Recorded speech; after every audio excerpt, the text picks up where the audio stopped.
చంద్రోదయం. నీ చూపుతోటి నన్ను తాకుతుంటే తనువంత సూర్యోదయం.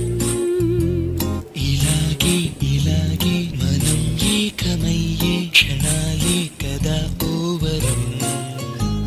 అలాగే అలాగే ప్రపంచాలు పలికే కథవ్వాలి మనమిద్దరం. నీ కళ్ళతోటి నా కళ్ళలోకి చూస్తేనే చంద్రోదయం.